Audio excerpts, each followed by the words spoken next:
آیت نمبر 51، 52، 53،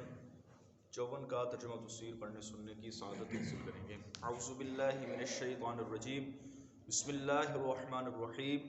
وَنَبِّئْهُمْ عَنْ ضَيْفِ إِبْرَاهِيمَ۔ ترجمہ کنز العرفان، اور انہیں ابراہیم کے مہمانوں کا احوال سناؤ۔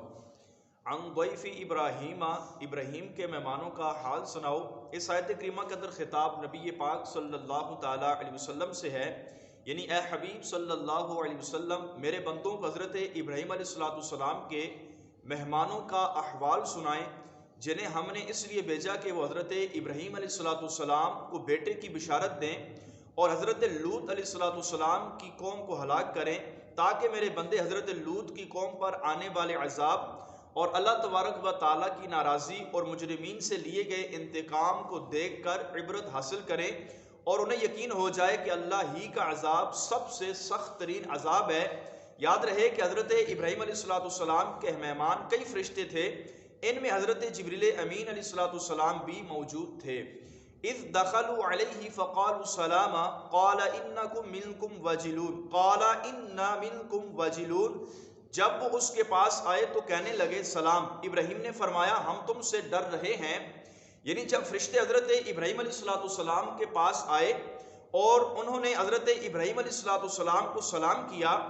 آپ علیہ السلام کی تعظیم و توقیر کی، چونکہ آپ نبی ہیں۔ حضرت ابراہیم علیہ السلام نے ان سے فرمایا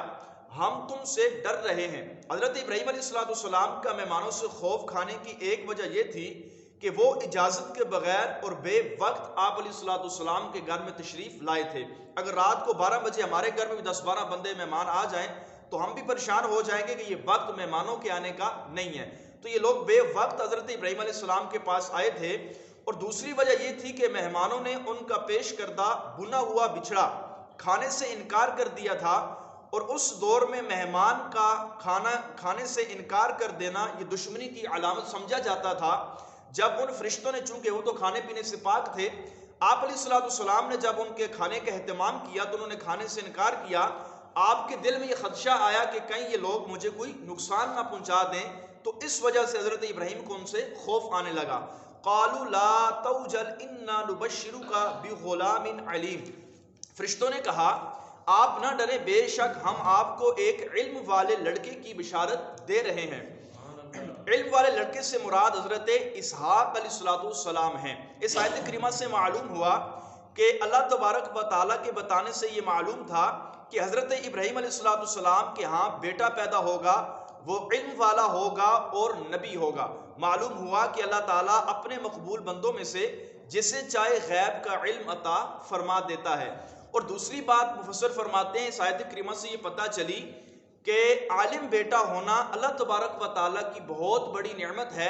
کہ فرشتوں نے فرمایا اے ابراہیم ہم آپ کو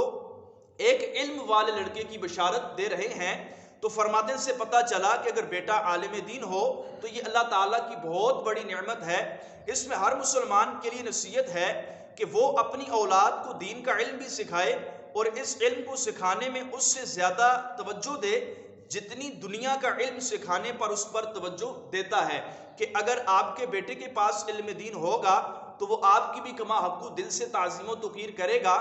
اگر آپ کے بیٹے کے پاس علم دین ہوگا تو وہ آپ کو بھی لقمہ حرام سے بچائے گا اور خود بھی بچے گا۔ فی زمانہ مسلمانوں کا علم حاصل کی ہوئی اولاد جیسی عظیم نعمت کی قدر اور ان کی طرف اہمیت مسلمان ان کو نہیں دیتے۔ یعنی فرماتے ہیں اگر کسی کا بیٹا اس وقت اس دور میں عالم بھی ہو تو وہ اس کی قدر، اس کی منزلت نہیں جانتا،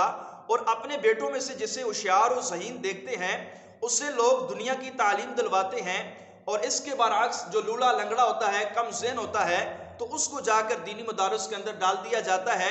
اس کے لیے، اور جو ذہین بچہ ہوتا ہے فرماتے ہیں اس کے لیے ماہر اساتذہ اور اونچے درجے کے سکول کا انتخاب کرتے ہیں، دن رات دنیاوی علوم و فنون میں اس کی ترقی کے لیے کوشاں رہتے ہیں، اور اس کے مقابلے میں اسے دلوائی گئی دینی تعلیم کا حال یہ ہوتا ہے کہ اس کو اپنے عقائد کا علم بھی نہیں ہوتا، جن کی بنیاد پر انسان کا جو ہے وہ ایمان قائم رہتا ہے، اور اخروی نجات کا دار و مدار جن عقائد پر ہوتا ہے۔ اللہ تبارک و تعالیٰ کی ذات کے بارے میں ہمارا کیا عقیدہ ہے، اللہ کی ذات و صفات کے بارے میں، نبیوں کے بارے میں ہمارا کیا عقیدہ ہے، فرشتوں کے بارے میں ہمارا کیا عقیدہ ہے، اسی طرح قرآن کریم فرقان مجید کے بارے میں ہمارا کیا عقیدہ ہے، نبی پاک کے آخری نبی ہونے کے بارے میں ہمارا کیا عقیدہ ہے، اہل بیت کے بارے میں کیا ہے، اصحاب کے بارے میں کیا ہے، تو فرماتے ہیں ان چیزوں کا بالکل بھی علم نہیں ہوتا، اور مسلمانوں کی اولاد ہونے کے باوجود اسے صحیح قرآن مجید پڑھنا نہیں آتا، فرض عبادات سے متعلق بنیادی باتیں نہیں جانتا، نماز روزہ حج و زکوٰۃ کی ادائیگی ٹھیک طرح نہیں کر پاتا۔ یہی وجہ ہے کہ صرف دنیاوی علوم و فنون میں مہارت رکھنے والے اکثر لوگ دین اسلام سے ہی بیزار ہیں، اور ان کے بنیادی احکام اور اسلام کے بنیادی احکام پر طرح طرح کے اعتراضات کرتے ہوئے نظر آتے ہیں۔ آج کل آپ بھی اپنے ٹی وی چینل پر دیکھتے ہوں گے کہ جتنے بھی بڑے بڑے لوگ ہیں جن کو دین کی دال تک کا پتہ نہیں، وہ لوگ اسلام سے بیزار ہیں، اور پتہ نہیں علماء کو وہ کیا سے کیا کہتے ہیں کہ ان لوگوں نے دین اپنی طرف سے بنا لیا ہے۔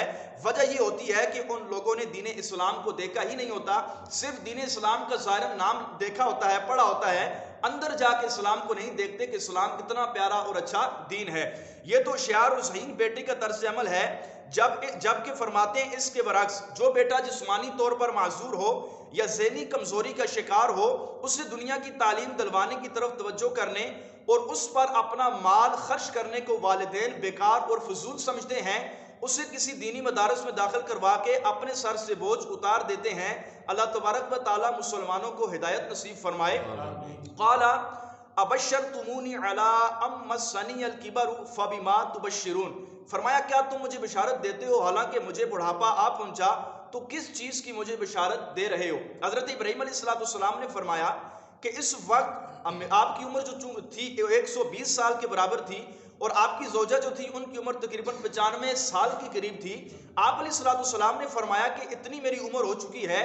اس عمر میں آ کر آپ مجھے بیٹے کی بشارت دے رہے ہیں۔ تو فرشتوں نے فرمایا کہ ہم اللہ تبارک و تعالی جل وعلا کے حکم سے آپ کے پاس آئے ہیں۔ مفسر فرماتے ہیں اس سے یہ بات معلوم ہوئی کہ حضرت ابراہیم علیہ السلام جو حیرانی کا آپ نے اظہار کیا تھا، یہ آپ نے اس وجہ سے کیا تھا چونکہ 120 سال کی عمر میں اولاد عموماً بندے کی نہیں ہوا کرتی، تو اس عمر میں جب آپ کو اولاد کی بشارت دی گئی تو آپ حیران ہوئے تھے کہ میری عمر تقریباً 120 سال کے لگ بھگ ہے، اس عمر کے اندر اولاد ہونا یہ کوئی ممکن بات نہیں، لیکن جو اللہ چاہے پھر وہ ہو کر رہتا ہے۔ اللہ کریم ہم سب کو قرآن کریم فرقان مجید کے